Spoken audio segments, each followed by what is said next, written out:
doing this morning? How are you feeling?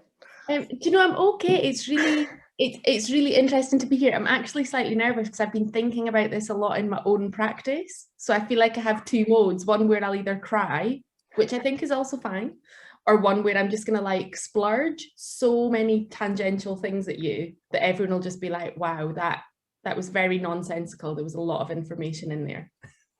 Well, I think everyone will be happy for either of those things. More information tends to be the one that people go for. So I think let's try for that and see where we land. And please, folks, ask questions while we chat as well. We've got the chat function at the bottom, and there'll be a Q&A at the end as well. So remember to pop your questions in as we talk.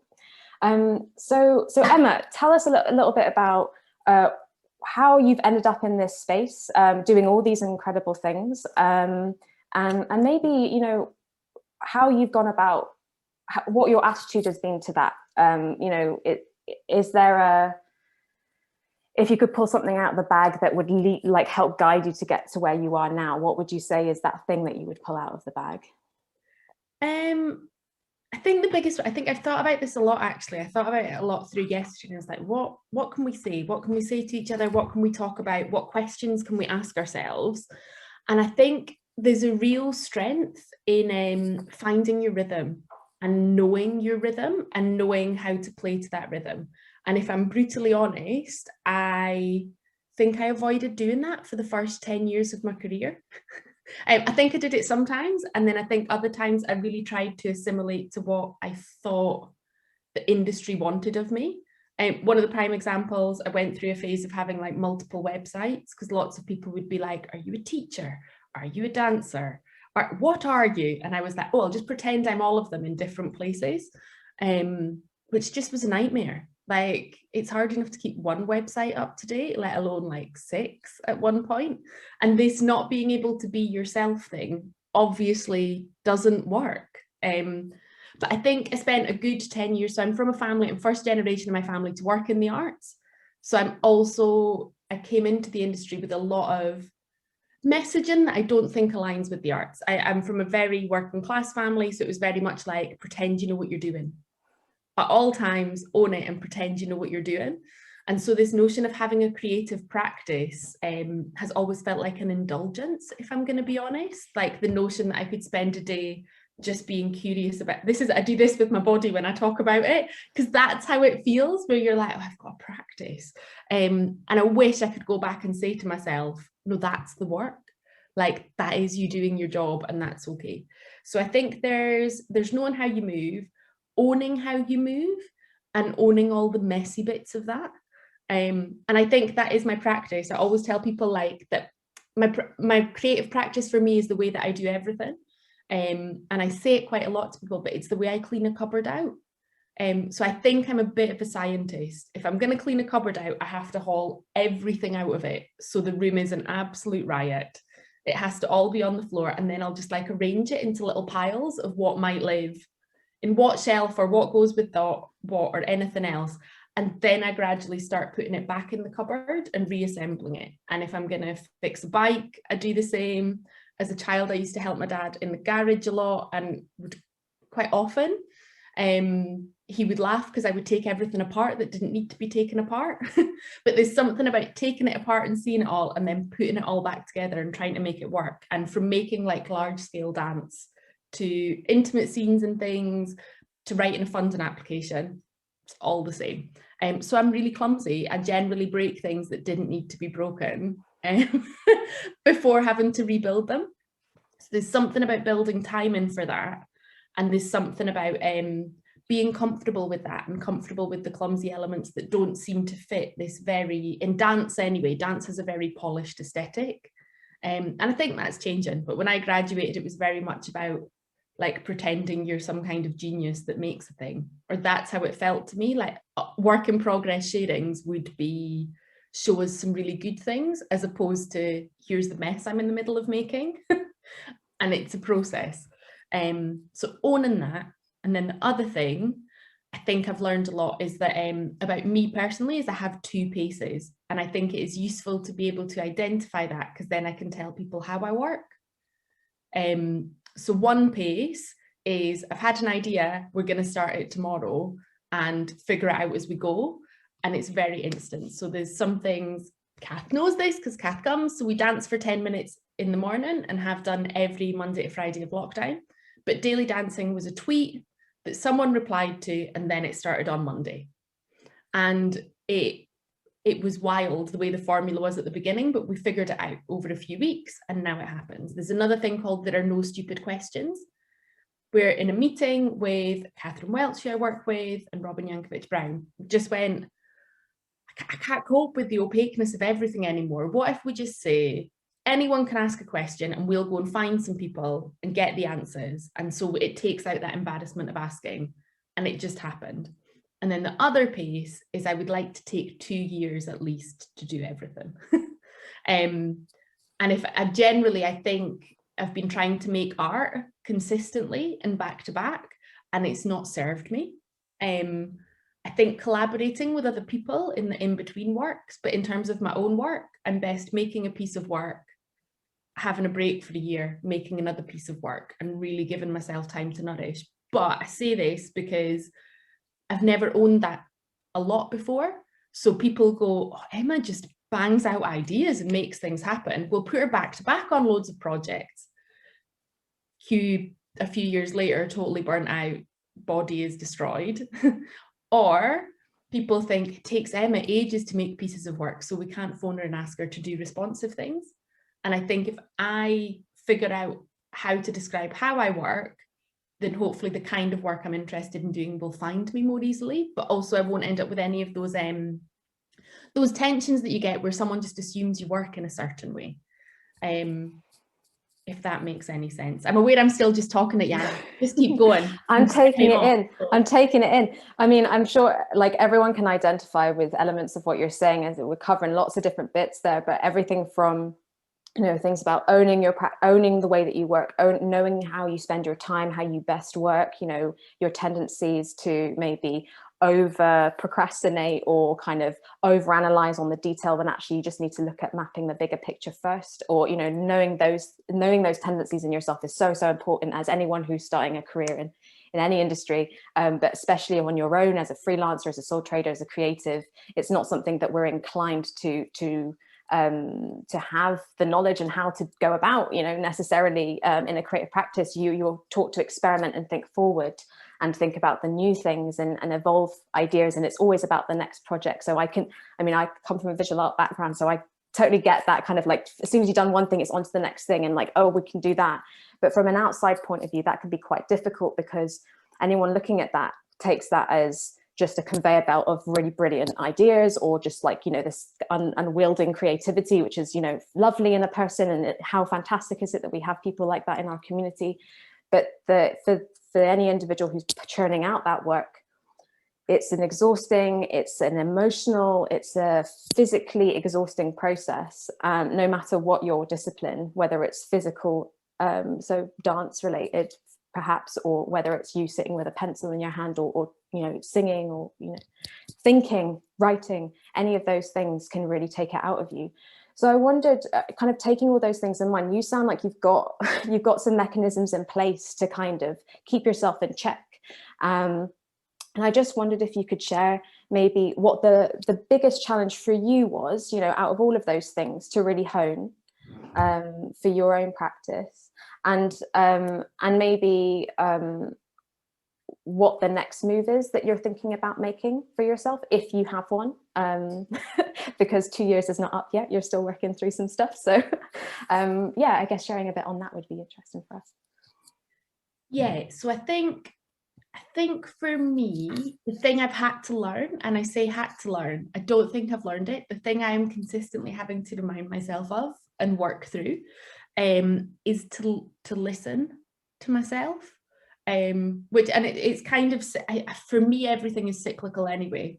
I feel like I just learn the same thing over and over. It's just like concentric circles. It's maybe just getting smaller, and one day I'll be in a very small circle where I really have a grasp on it. Is to listen to myself, which as a dancer sounds really obvious. So like my body will tell me what is going on. So I have a friend that laughs at me because they'll tell me a story and I'll be like, oh, my jaw's really tight, I don't think I like where this is going. And they'll laugh because I'll notice my jaw, and then I'll be able to tune that in. And I think the noise of the world around us, particularly at the minute, generally, but just in a capitalist society, it's before 9 a.m, but let's get into that. It doesn't want us to listen to ourselves. And I think for me, there's a real clash there about creativity and healing and art making and all of those things that I think are quite instinctual and cultural, and then the selling of those things, which I feel like imposes itself. So for me, the biggest tip is to listen, and listen now in this moment. So I know that I talked earlier about like knowing your rhythm, but I'd love to just like really point out that I think that that is always in flux as well. Like, I suppose I'm always trying to know my rhythm, which comes with checking in on myself, and then also checking in on the way I would like the world to work, and trying to work a little more that way. So at the minute, I'm really trying to pare myself down to a 4-day work week. To be really candid, I can consider that because pre-lockdown, I was living out of a suitcase. I was traveling loads with work, not because it's like a special flashy thing. There just aren't any fixed jobs in fixed places in the kind of work I do, and with the number of jobs that I enjoy doing that I think are all related, but it just forms for a very long list. And so I'd got rid of my flat in Edinburgh, and the plan was to live out of a suitcase and be based at my parents', because my cousin, she's like a brother, and my sister had babies as well. So any free moment I had, I wanted to be here. And then COVID hit. So I'm obviously now in one place and have been in one place longer than I ever imagined. But because of this, and because I know that if financially I'm not covered 1 month, it won't be a huge legal issue. I can go, I'm going to do a 4-day work week. And I'm really trying. It's really hard, but I'm determined to commit to it because I think that that is the future. I, a couple of years ago, was diagnosed with fibromyalgia, which is a chronic pain and like a chronic fatigue disorder, illness, whatever you want to call it, disability. And so I don't do 10 till 5 anymore. I can't do 10 till 5 physically anymore, or you're going to get 2 days out of me and then I'm going to lose a couple of weeks. So actually in Christmas of 2019, I had a whole rehearsal period where we just worked for 3 hours. And then the dancers went home, and we did as much in those 3 hours as we did in a day. So this is a long way of saying, now I'm just reminiscing. I think there's something about identifying the way you want the world to work and leaning into that and just doing a bit of that, leaning into the way you want to work. Because I think when those things click, it's much easier to be present. And for me, that is what drives creativity. And the other one, I found your poll really interesting about being stuck, because I think stopping is great. And I think it's great that people identified like walking away and taking some headspace. But I also identified some of the things in there that I realized are dangerous for me, because I love a new idea. Like I in my ideal world, I just sit in the corner of a library and be like, come and chat to me, and I'll just have ideas at you all the time. There's more, I joke often about wanting to be a vampire, just because then I'd live forever and could be like, cool, for the next 50 years, I'm just going to learn the trumpet. And then for the next 50 years after that, I'm just going to campaign for UBI. And then I'll do this. So I think there's also something really handy in going, this is my instinct. However, this possibly leads me along a wonky path, because I have a tendency to start anew a lot, and then suddenly you just have loads and loads of work on. And for me, there's nothing that pulls apart my creativity more and pulls apart my joy more than feeling like I'm not keeping up. Which leads me to the next projects I'm doing. For the past few years, I've been studying failure quite intensively, and did some R&D for 3 new pieces of work. I didn't realize it was 3 at the time, but what will be 3 new pieces of work that explore failure. And that I'm just trying to find a way, because they're quite large scale, so they're in that 2-year bracket of getting those planned and getting them made, which again has taken a pause because of the past year and the situation, and my energy has been better spent in kind of like an activist space than it has in a making space, particularly when those works will need 8 other people in the room at least to make them, and that at the minute just isn't doable. So much amazing stuff happening. I mean, the research into failure, I think, is incredibly interesting space to be looking at. I mean, it's something that we speak about quite openly a lot with our community as well, is that it's all about trying, and, you know, attitudes to help encourage failure in some ways, because you learn from, you know, falling into those spaces, or, you know, whatever that gut feeling offers to you in that moment when you realize that you've taken it that step too far, maybe in a direction that you shouldn't be going in for yourself, but, you know, might be perfectly fine for someone else. And so I think that I'd be very interested to chat to you later once that comes through, because that sounds amazing. And I know the team are interested in that as well. Where do I go next? I think, you know, you've had this career that's kind of spiraled and kind of been honed back in and spiraled out again and honed back in. And then obviously, you know, with current pandemic scenario, it's kind of been forced into this situation. And I think a lot of people at the minute are really struggling to kind of keep up that motivation with things that they had already chosen to do, or had already decided, like, this is what they want to be doing, but they're kind of feeling themselves falling back a little bit, or maybe just feel firmly stuck in the mud and don't really know how to alleviate that that pressure from themselves.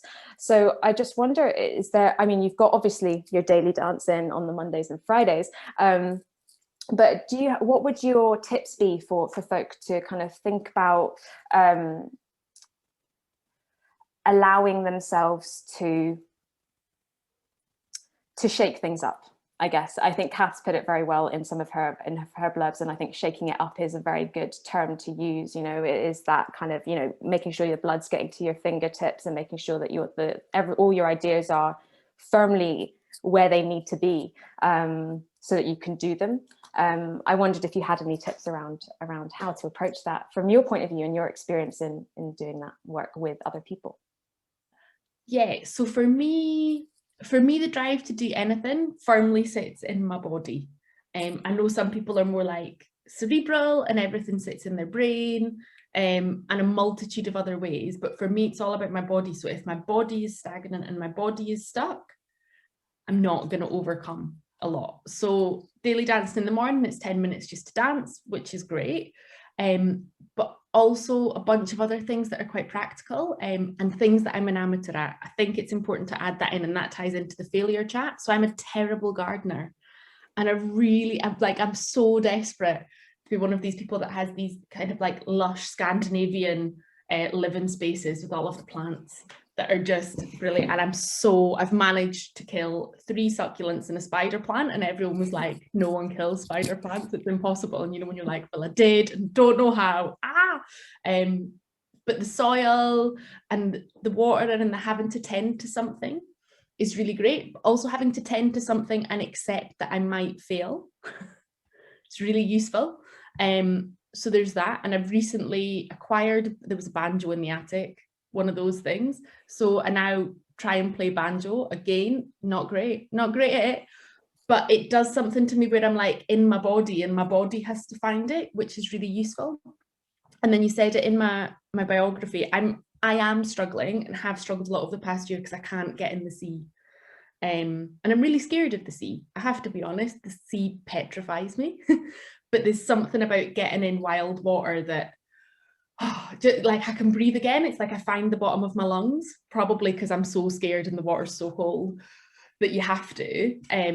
But it like, this is a really gross image. I'm sorry. I was going to say it sugars all the phlegm up, but I think it's a useful image. Like, there's something about getting into all those things that are gathering any form of like moldy stagnancy stuff.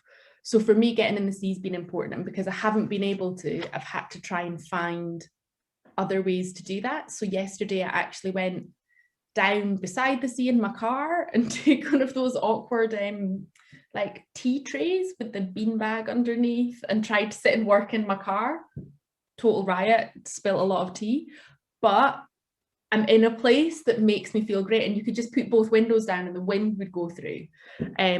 So I think for me, the step would really be like, decide what it is for you. I have a friend who's very cerebral, and they will get up at 6. That is not my gig. That's their gig. Get up at 6. They go for a 15-minute walk whatever the weather, just like get outside, get some air in them, and then they sit down with a book that really makes them think, but in a way they probably read it before, and makes them think in a way that makes them feel clever, if I'm going to be honest.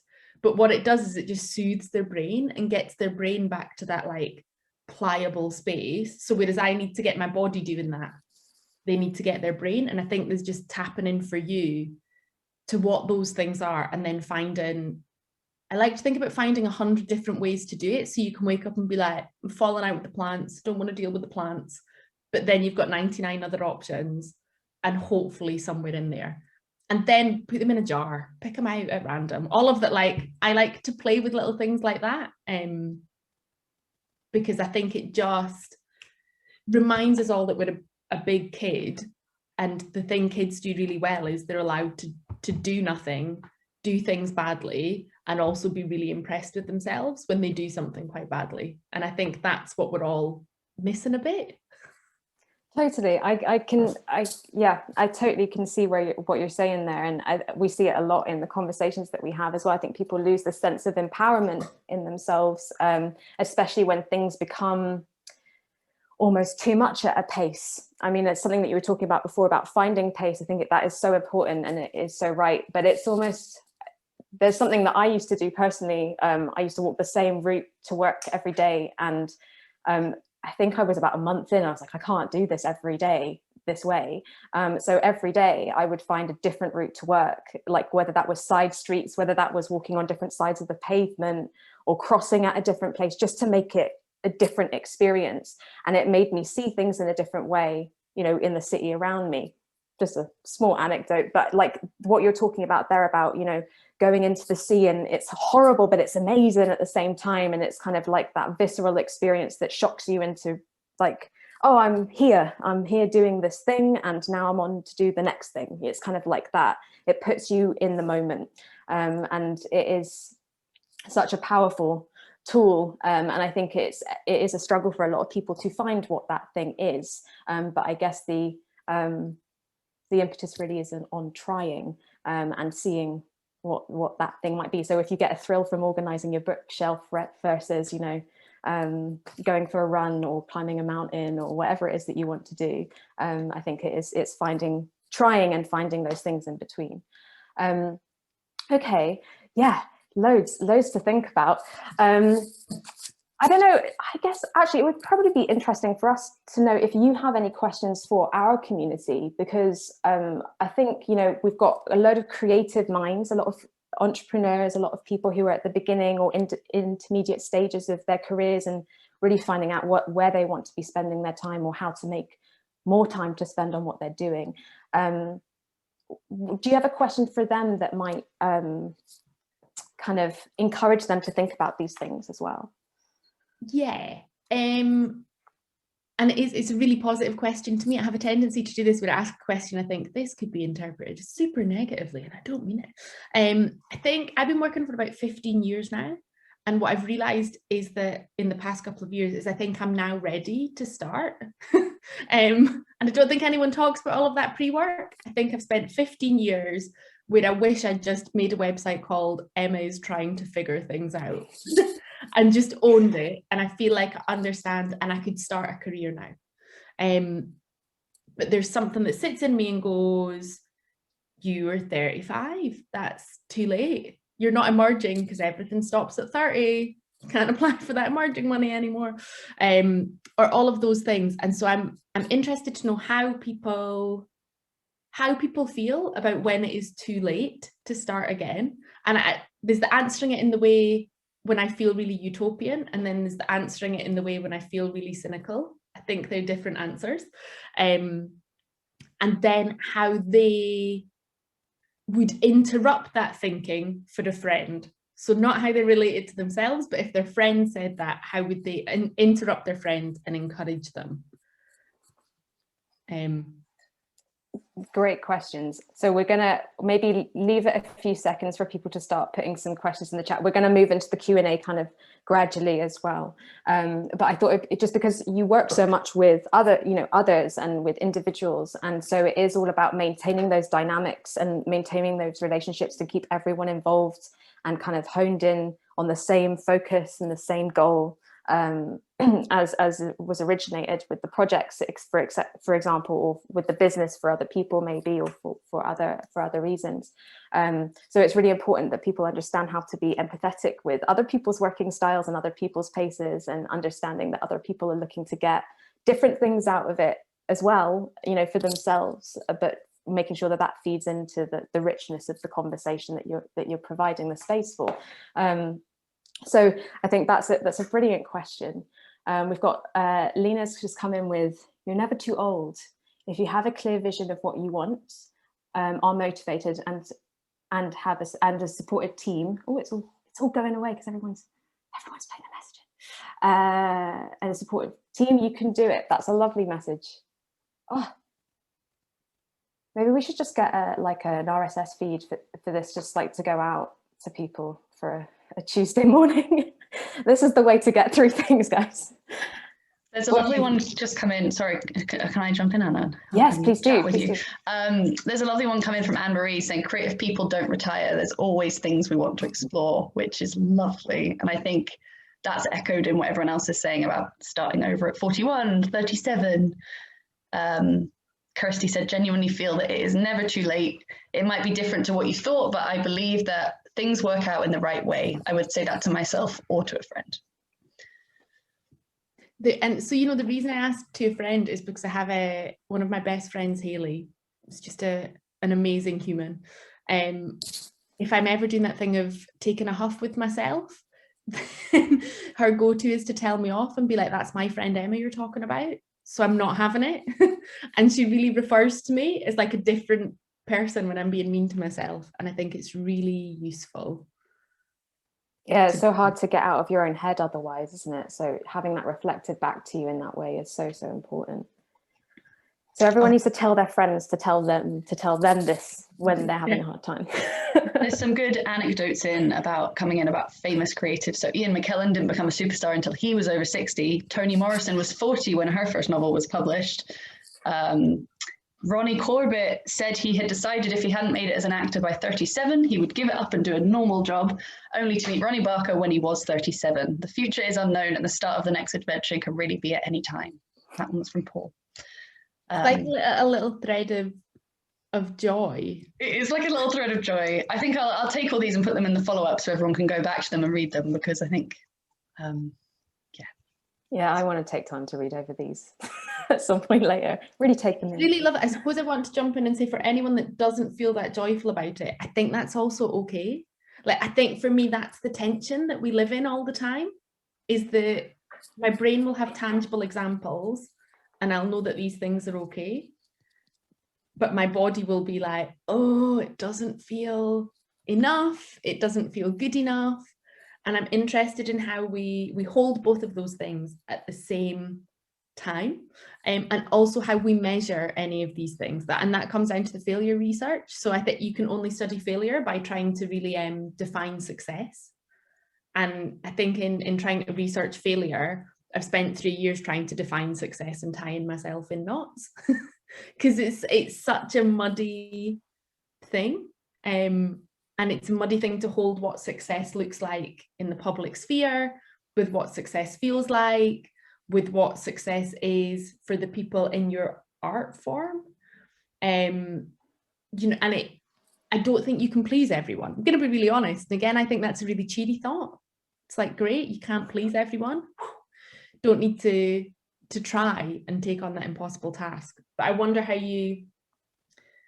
all of these amazing positive words like traveling to your body by osmosis, so it's a real felt sense that you can carry with you. And I'm not sure I'm there yet, and if anyone is, I'd be very interested to hear. And I also think it's partly a personality thing. I have some amazing pals, one who just loves herself, and in the best sense, not in the west coast of Scotland, my mum would be rolling her eyes at her sense, in the like, she just has this really great feeling of being grounded in the world, so doesn't ask herself any of these questions because she's just really pleased to be here.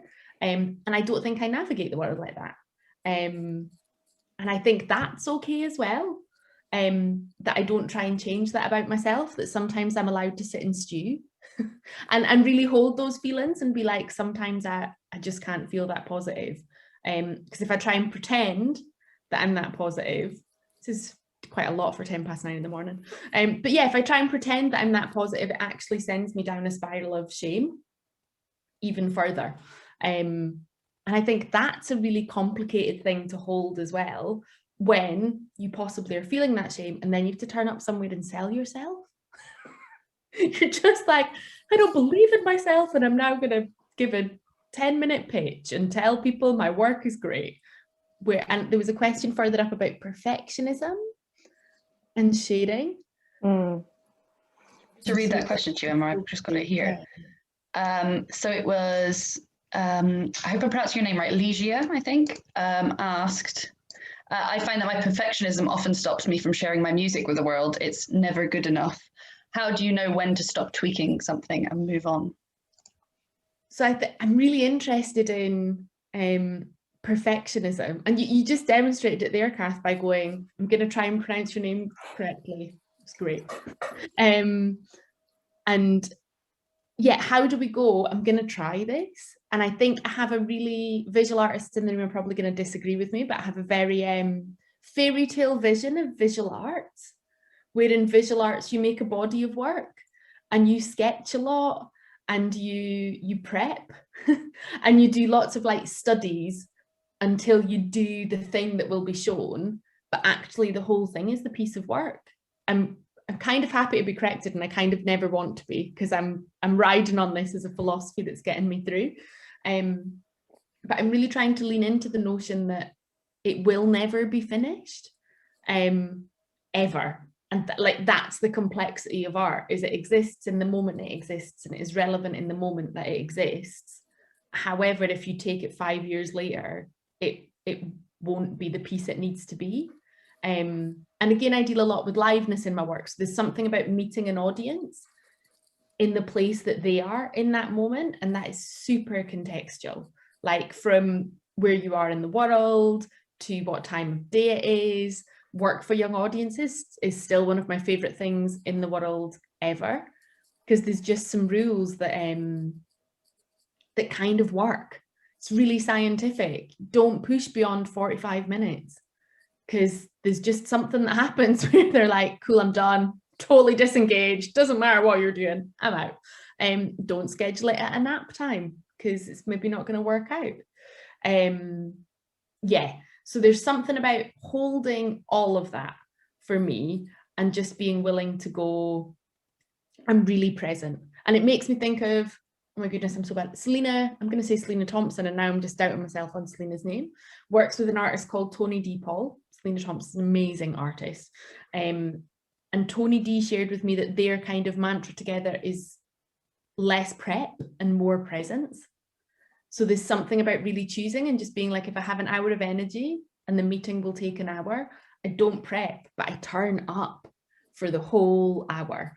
And something about that really excites me, because it's not about going, I can't be bothered, I won't do it. It's about really going, if I have 1 hour, how do I need to spend that hour to get the most out of the situation? And I think that is really useful. And I'm thinking of, I think it is about Jeff Buckley's Hallelujah. There's a documentary about making that song, and I think it took something like 25 years. But the documentary talks you through the process of who heard it first, what their feedback was, where else it went, what their feedback was, and like the steps for it to eventually end up in Shrek, and be like this phenomenon because it's in Shrek. And I think there's also something really interesting in listening to artists like that, who have been very process driven as opposed to formula driven. So they've never tried to perfect anything, they've just been curious. And again, that's about how I work. I'm not satisfied with the formula. Once I've got the formula, I stop working on the project. Like, I joke with all of my collaborators that I have commitment issues, because with all of the large projects I do, I step away. Even Daily Dancing, it was an immediate project and I love it with all of my heart. But as soon as we'd found the formula, we grew the team. So there were a different number of hosts.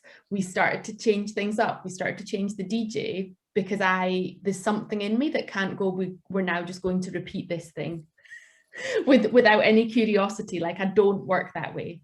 And I really love that some people do work that way, because I think those things can coexist. It's like musical theatre and live art for me. I think live art is about that. It changes a lot, and musical theatre is very much, I will stand in my square and do the same thing that's maybe been done for 40 years because it really works. Yeah, and I just think I'm the other side of that circle. Definitely. No, I think a lot of people can identify with that as well. And it's interesting there what you're saying about that paralleling success, because it sits differently for everyone. And using Alleluia as an example as well, you know, who is to, you know, when they wrote the song originally, they probably thought this is a success, this is a great song, but it's gone through so many iterations and so much history, and has been recontextualized many times. It's, you know, it's a different version of success to all the people involved at various stages. So it's about, you know, applying that thinking to a career, maybe perhaps for some people who need that next thing to keep them going, that thing to shake them up, the thing to keep them moving. Just to bring it back down to the catchphrase. But yeah, I think that everything you're talking about there, I think really sets another example for people, because this is the sort of structure in a career that people don't really talk about that much, is the fact that there is maybe no plan. Maybe there is kind of a loose plan, but it will probably change month to month as you reassess it or kind of feel things out. And I think there's something in that for me about that ties back that thing I was saying about figuring out how you want the world to work. So in some ways I am my own worst enemy, because I enjoy a sense of validation. Like I did relatively well at school because the structure of education is set up to serve a learner like me. I can sit with something systematically and go, this is what you're asking me, so I will give you this information. And I had, not so much anymore with fibromyalgia, but I had a really good memory at school. So I could just learn the stuff, knew what the question was, give the answer, good grade, repeat the formula. And so there's something in me that works well when there is a ladder and I can see the steps and I want to climb to the top of that.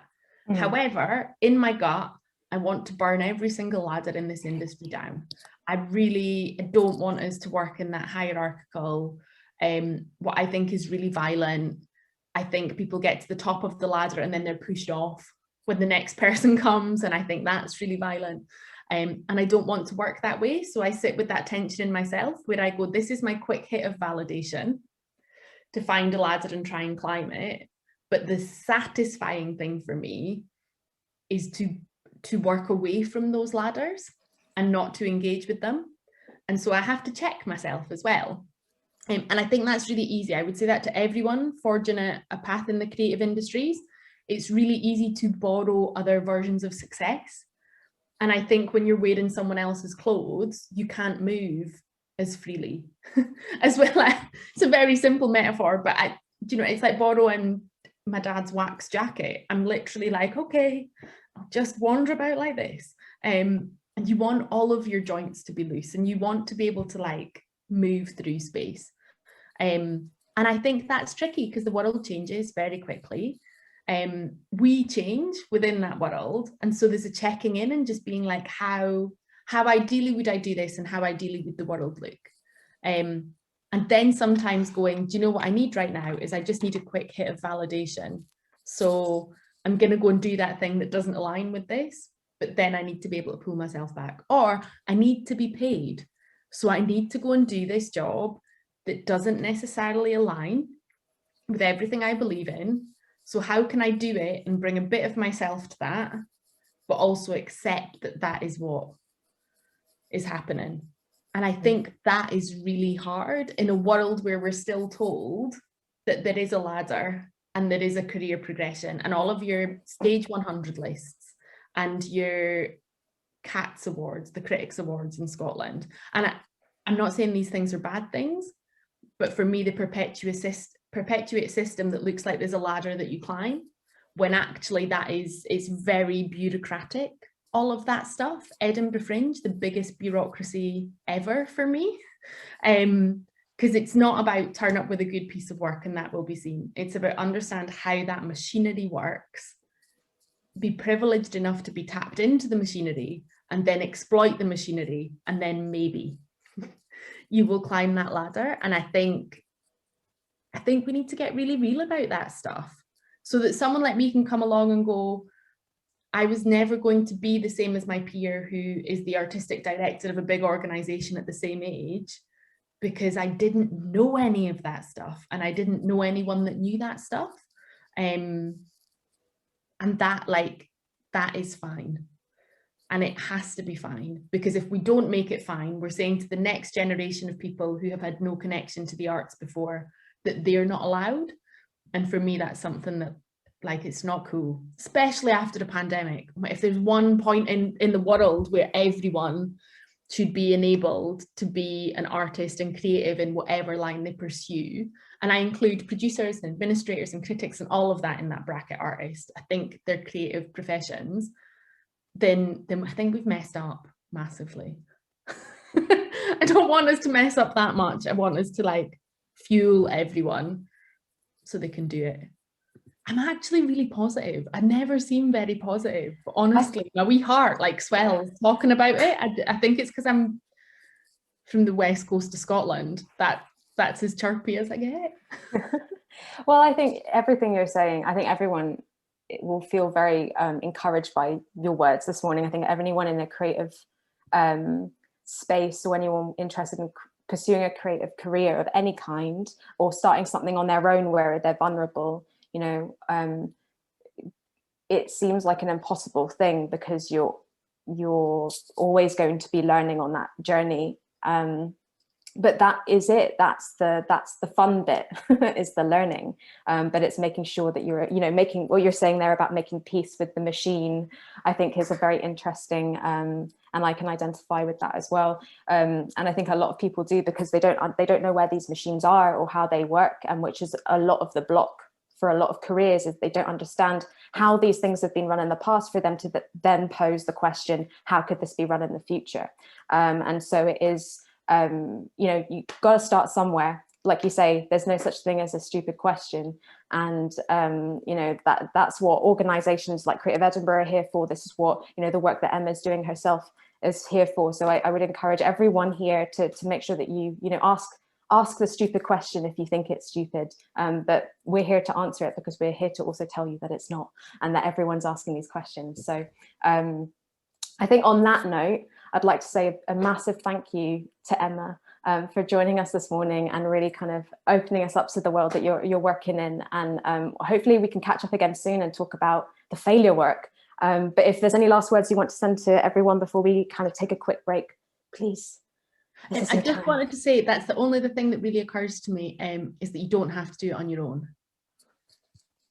That whoever it is, just bring them into the fold, and remember that every room I've ever sat in where I've went, I'm really scared, actually. About 4 other people gather, and some of those 4 people that I've met at buffets normally are now some of my closest friends. So yeah, please don't do it alone.